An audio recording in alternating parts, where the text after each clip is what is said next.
Saya dari sekitar umur 4 SD kok, ada teman saya itu kok, yang pertama kali ngajarin saya ngeganja tuh. Enggak, 22 tahun udah di rutan, itu masuknya dari umur berapa masuknya? Umurnya dari 22 tahun Oh, itu dari masuknya 22. kok. Oh, berarti nggak lama masuk. Nggak lama masuk Islam. Iya, langsung masuk Islam. Terus gimana ceritanya? Masuk rutan kok malah jadi syahadat? Pas saya dalam penjara, saya ngeliat orang sholat, khusyuk segala macem. Disitulah saya mulai tertarik sama Islam kok. Inna ad-dina 'inda Allahil Islam.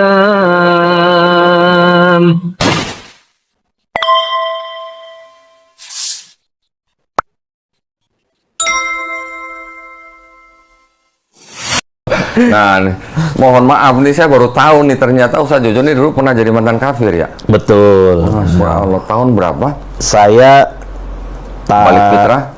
Balik fitrah tahun usia 22 tahun kok. 22 tahun. Saya dibaptisnya umur 17 tahun. Dibaptis 17 Di tahun. Manado. Protestan Katolik? Protestan. Protestan. Oh, di Manado. Iya, tapi kalau dari kecil sekolah minggunya di gereja Duta Injil di Mall Ambassador lantai 5. Oh, Mall Ambassador. Iya. Okay. Bareng sama Agnes Monica tuh kok dulu tuh kok, artis kan dia terkenal dulu kan. Oh, berarti kenal sama Agnes Monica? Bareng, enggak cuma tahu aja dia sering bareng gereja, iya. Satu gereja? Iya, satu kebaktian kadang-kadang yang ngambil jam 8 gitu. Oh, berarti kalau kebaktian dia nyanyi? Enggak? Enggak, dianya cuma Ikut ini kebaktian? aja, ibadat aja. Oke. Di Manado, berarti yang Manado siapa? Ayah. Oh, papa. Iya, Oke. papa Mama? Manado, orang Jakarta. Betawi. Oke. Manado, wih gerejanya yang di Manado ingat kan gerejanya? Nggak ingat ya? Lupa sih kota, tapi gerejanya saya ingat tuh masuk-masuk gang gitu, tapi nggak jauh dari Mega Mall Manado. Nggak jauh dari Mega. Nggak jauh, tempat oma saya masih jamaat di situ sekarang. Oh, sekolahnya dulu di mana, Ustaz Jojo? Di Jakarta semua. Oh, Saya. oh memang tumbuh besar di Jakarta Iya. berarti. Lahir di Jakarta. Sempat di PSKD, waktu itu sempat saya di PSKD, cuma saya protes sama orang tua saya kan, saya di PSKD cuma 3 hari apa. Kenapa? Iya, tiap hari mesti kebaktian. Kok maksudnya kan, nah anak muda kan namanya dulu bandel gitu Tiap kan. hari kebaktian? Iya, dulu setiap sebelum pulang tuh kan ada satu ruangan kayak kebaktian dulu. Terus kayak nyanyi apa segala macem. Dulu ya, nggak tahu sekarang mungkin udah berubah tuh. Ya saya protes lah, ini mau sekolah apa mau jadi pendeta sih gitu. Saya bilang gitu kan. Terus? Saya bilang sama ibu saya mau minta pindah aja, mau sekolah, mau belajar agama gini. Saya bilang Kelas berapa begitu. itu? Satu SMA tuh kok, 2003. Oh, satu SMA. 2003 tuh kurang lebih. Oke. Tadi sadatnya jadi tahun berapa? Tahun 2011. Oh, malah duluan dia daripada saya berarti. Widih. Berarti senior saya nih berarti. Udah gitu pas saya nggak sadar di ini mualafnya kok, di apa namanya sertifikat mualafnya tuh tanggal 11 bulan 11 2011 kok, tanggal Bisa cantik. begitu? Milih tanggalnya? Iya, Masya Allah. Di mana sadatnya? Di Rutan Salemba kok. Oh, Rutan Salemba. Iya, saya pernah masuk penjara kan. Oke, tapi pas sadatnya masih di Rutan. Iya, di Rutan sadatnya. Kena apa kasusnya? Dulu bandar narkoba kok. Widih. Berarti udah meniti karir dulu ya. Iya.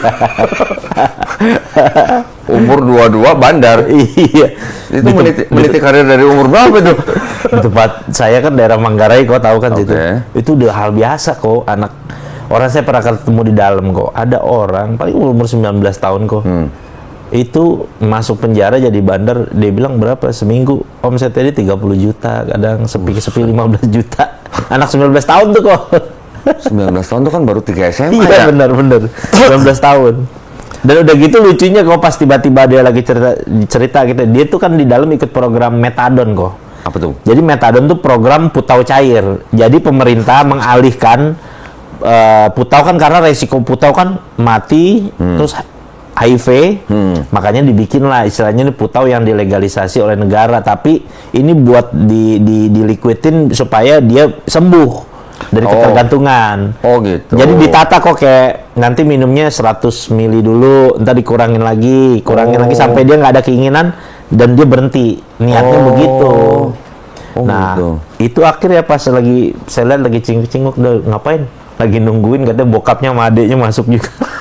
Reunian di dalam kok. Reuni. Jadi dia, adeknya sama bokap ya di dalam bertiga masuk penjara jualan juga. Loh, di dalam? Iya. Tahu nggak? 22 tahun udah di Rutan, itu masuknya dari umur berapa masuknya? umurnya dari 22 tahun Oh, itu dari masuknya 22. kok. Oh, berarti nggak lama masuk. Nggak lama masuk. Masuk Islam. Iya, langsung masuk Islam. Ya agak terkesan lah kok, kayak saya dari kecil nih hidup di daerah Manggarai gitu kok. Tawuran dah hari-hari. Tawuran di daerah Manggarai mah jatuhnya ekskul kok. Ekskul.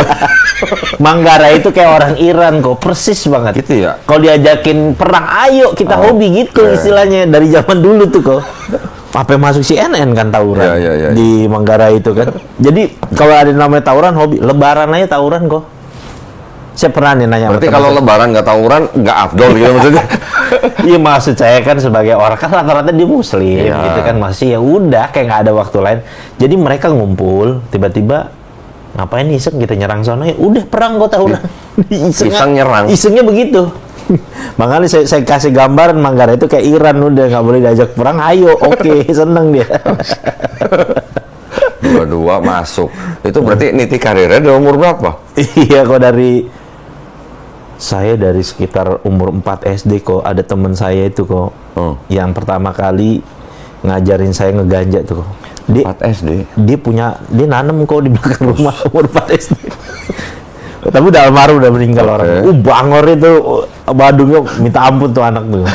Jadi kalau di tempat saya biasa tuh kok, kan kalau Kodondi tahu Mall Kota Kasablanka, Kokas. Oh, iya. Kan di belakangnya ada kuburan Belanda, kuburan Chinese, kuburan Kristen, kuburan Islam.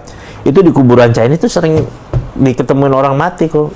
Jarum suntik gini. Putau banyak itu. Kadang masih pakai baju SMP. Kakak kelas saya ada waktu itu pernah.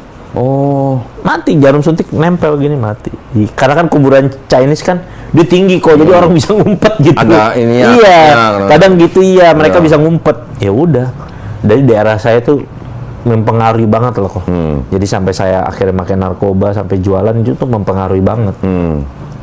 Iya, dari umur segitu udah jadi bandar. Aduh, ampun dah kok. Terus, gimana ceritanya?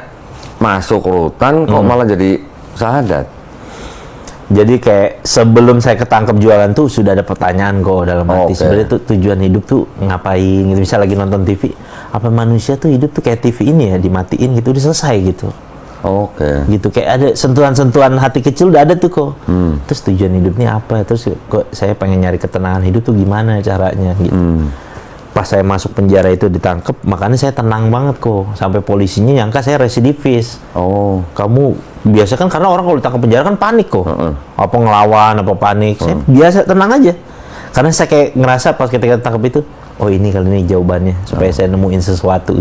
Pas saya dalam penjara, saya ngeliat orang sholat, khusyuk segala macem. Disitulah saya mulai tertarik sama Islam kok. tapi sebelumnya Ustadz Jojo udah masih aktif di gereja nggak? Saya 3 tahun terakhir sebelum ketangkep tuh udah hidup udah liar banget kok. Oh, udah nggak kenal gereja lagi. Udah nggak tinggal di rumah, udah di kos-kosan segala macam, udah keluar lah dari kehidupan. Jadi hidup udah suka-suka aja udah. Sampai temen pun udah capek nasehatin saya, udah bilang nih anak udah nggak ada yang bisa nasehatin lagi. Akhirnya ya udah dinasehatin pakai peristiwa itu tuh. Terus setelah masuk ngeliat orang sholat di Iya. dalam penjara, tertarik.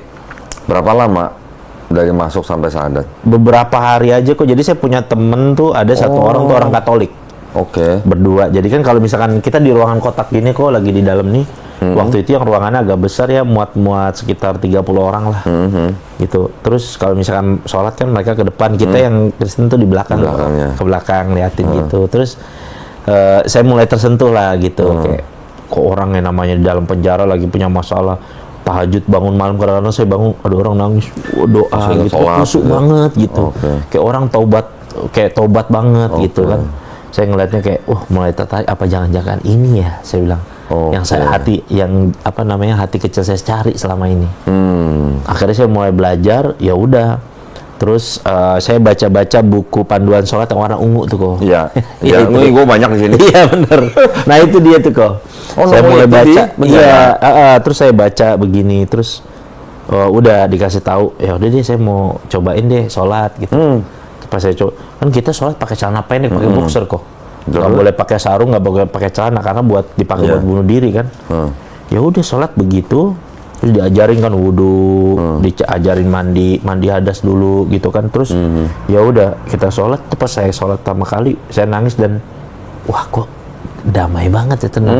Pemikiran saya gini kok, ini saya di penjara, saya nggak punya duit, makan seadanya, makan penjara, tapi kok hati saya bisa seneng ya? Gitu. Berarti kalau saya di luar penjara lebih seneng lagi hidup saya nih. Dengan saya yang saya dapetin ini, berarti ini dia nih, yang saya nggak pernah saya lakuin selama hidup di dunia gitu. Masya Allah. Ya udah akhirnya dari situlah kok saya ngerasa, kok sholat kok enak banget, bikin tenang, saya bisa nangis gitu. Dan ya udah walaupun makan cuma pakai nasi sama sayur tahu di dalam penjara, tapi kok bahagia gitu kok. Ini kan sesuatu menurut saya, wah ini menakjubkan banget nih, apaan gitu. Jadi nggak tahu, mungkin Koko juga pasti ngerasain juga pas saya masuk Islam, di dada saya tuh kayak ada cahaya beneran, kayak Iron Man gitu kan. Iya, iya. Yang gini kan, Sinar gitu. iya kan, bener kok. Tapi itu kayak mungkin seperti kiasan ya. Iya. Tapi saya pribadi saya merasakan memang bener seperti itu kok. Kayak ngerasa hati saya tuh kayak ada sinarnya, dan ngerasa kok kayak saya punya semangat hidup. Yang tadinya pikir hidup itu buat apaan gitu, kok saya jadi punya semangat hidup, dan saya ngerasa seneng padahal saya nggak punya apa-apa di dalam penjara gitu.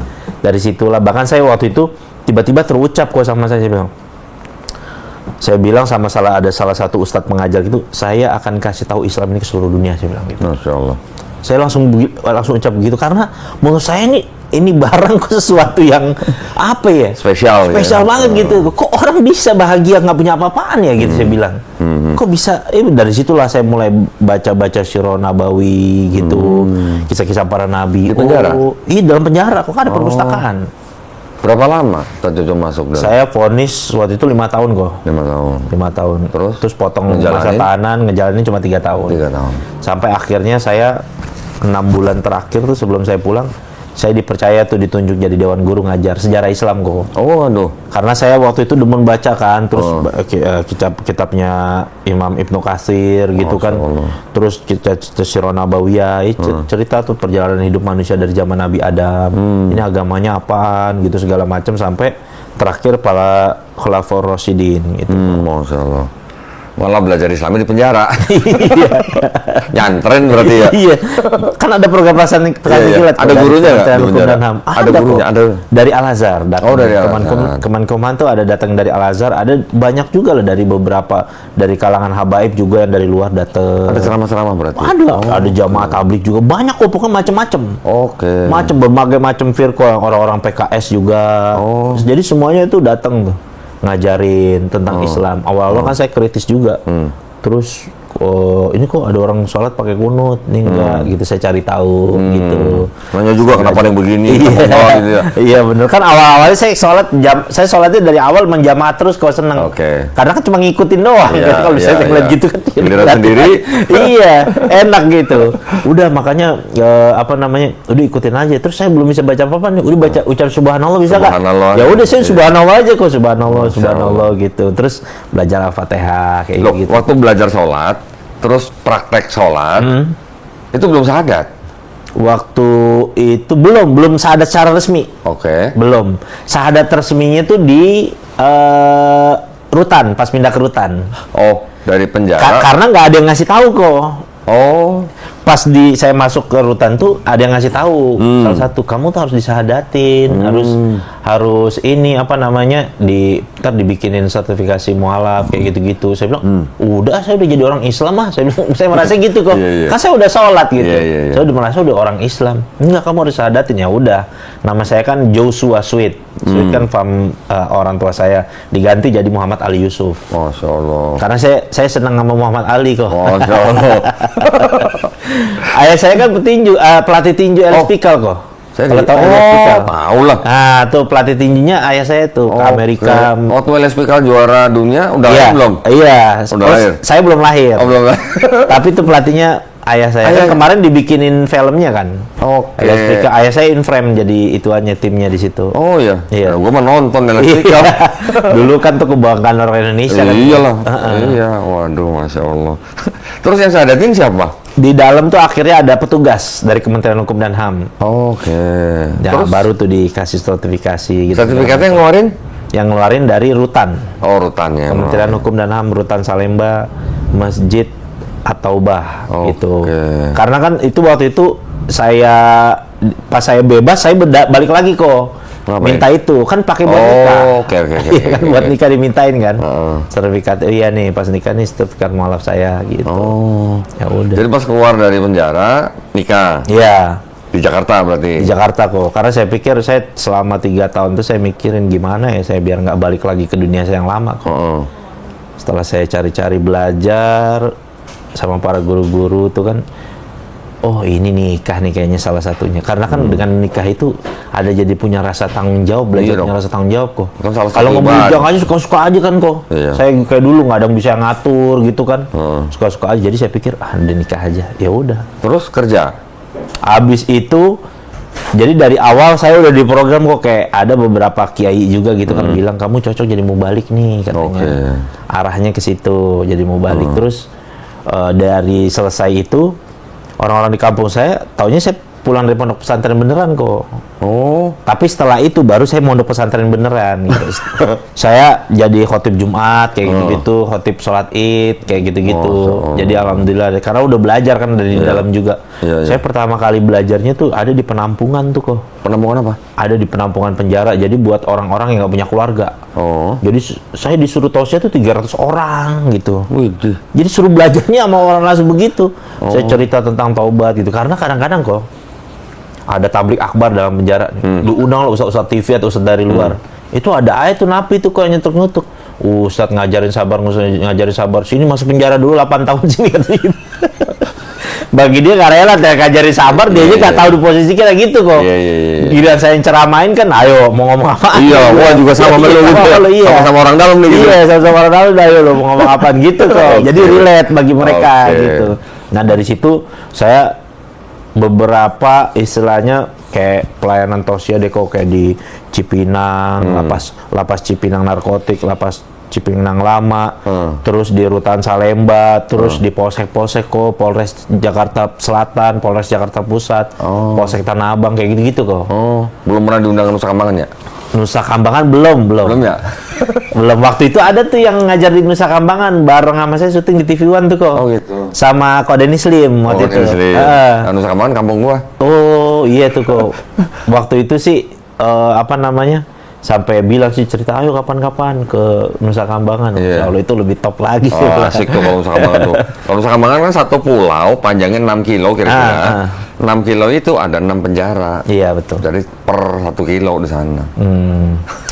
Nggak ke sana tuh kayak. Gua kecil kalau buka pintu rumah kelihatan tuh. Iya, Kalau oh deket Nusa banget Kambangan. dong. Iya. Iya, Di Cilacap Cilacap, gua iya. seberangnya. Terus setelah keluar, Ustaz Jojo mondok. Iya. Pertamanya kerja dulu kok. Setelah kerja kok kayak ngerasa sayang nih udah belajar panjang-panjang lama-lama. Akhirnya saya ke Magetan. Pondok pesantren. Saya cari-cari kan pondok pesantren bagus apa. Saya belajar ilmu nausorob kok. Masya Allah. Ilmu alat baca kitab gitu Iya, kan. iya. Saya belajar di sana karena di Jawa menurut saya paling bagus metodenya apa segala macam. Kita dari kecil anak Jakarta kok. Bu di kitab di Jawa bismillah kelawan nyebut asmane Allah. Saya bilang mohon maaf maksudnya kayak, Iya. ini kayak main wayang. Saya bilang mau belajar agama gitu kok. Iya. Tapi lama-lama saya jadi seneng kok. Oh, enak juga ya.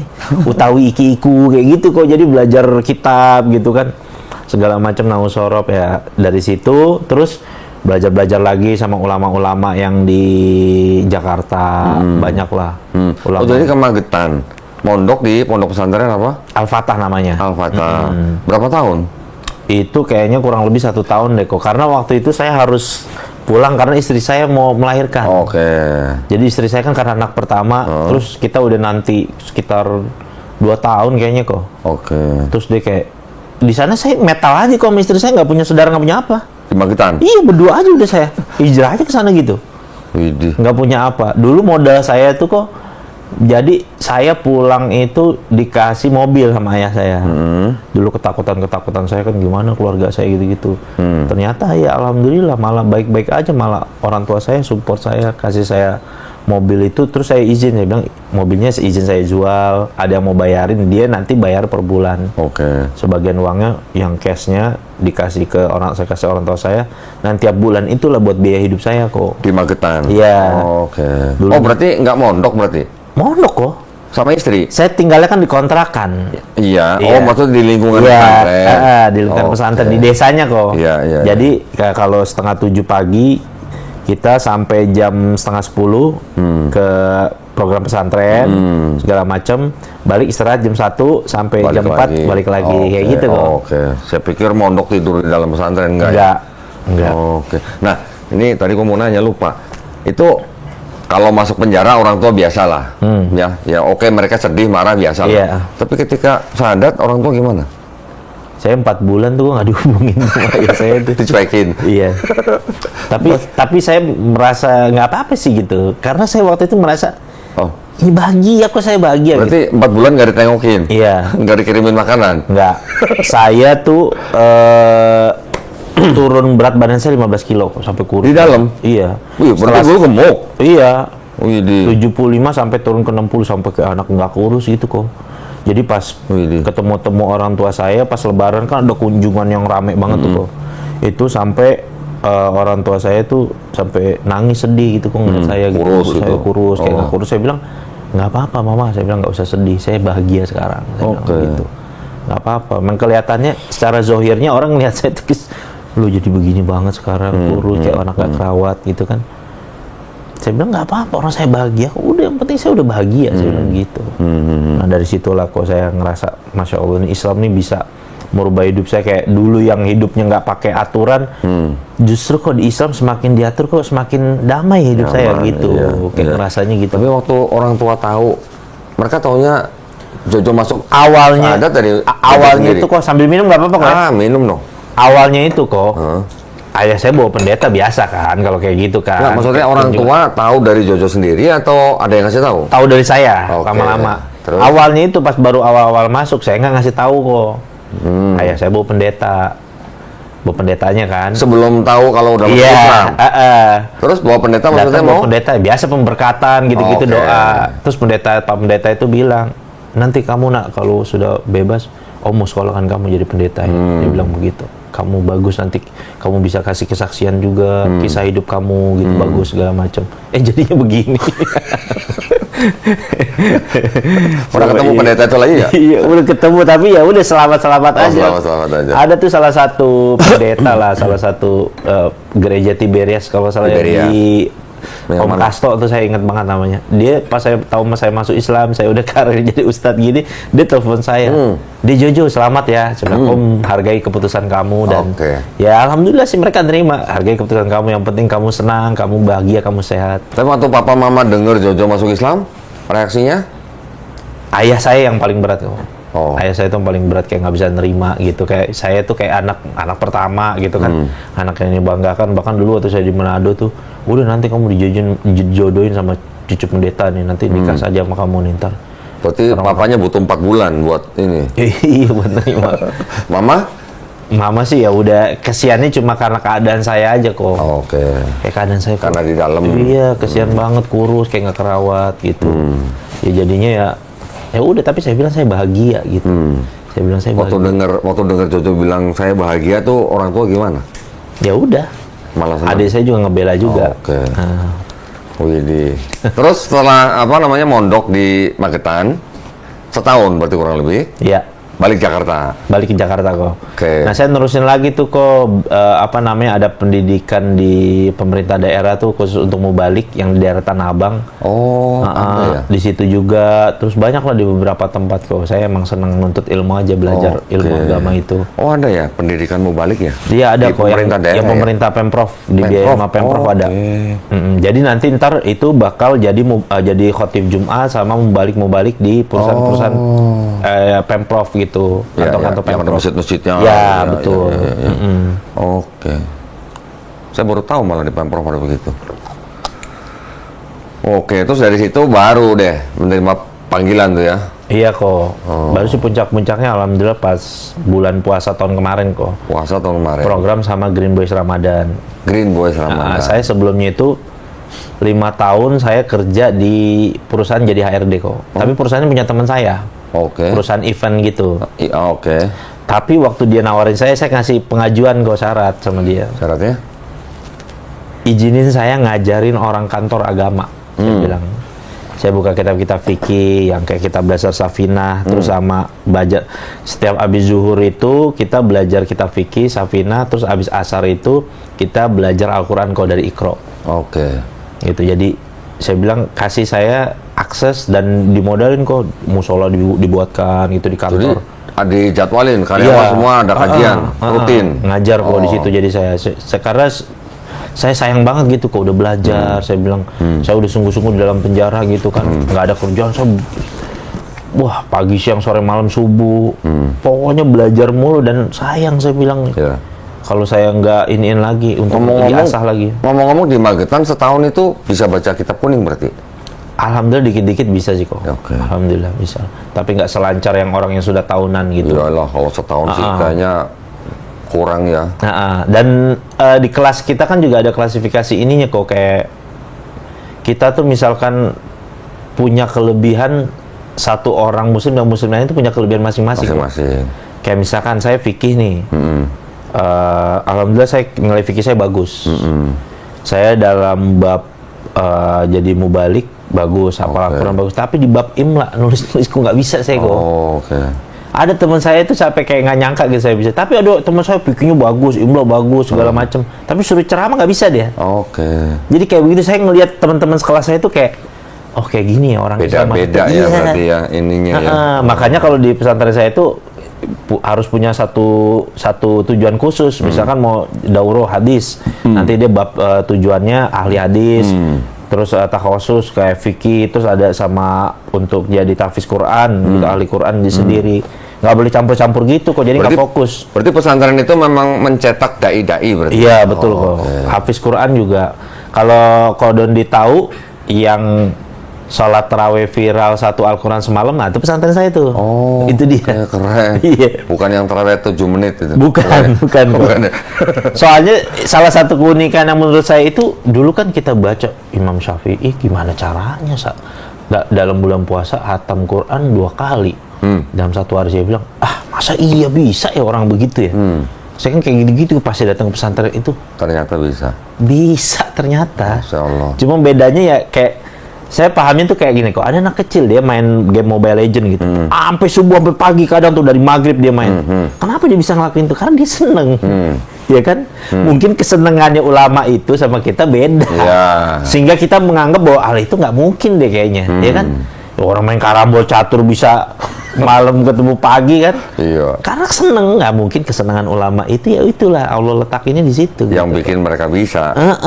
Kayak Kodoni kan kesenangan saya kalau ngebedah kitab, misalkan Injil apa segala macam. Kodoni kan seneng ya, itu memang kesenangannya Kodoni gitu. Nggak seneng, gue mah terpaksa kok.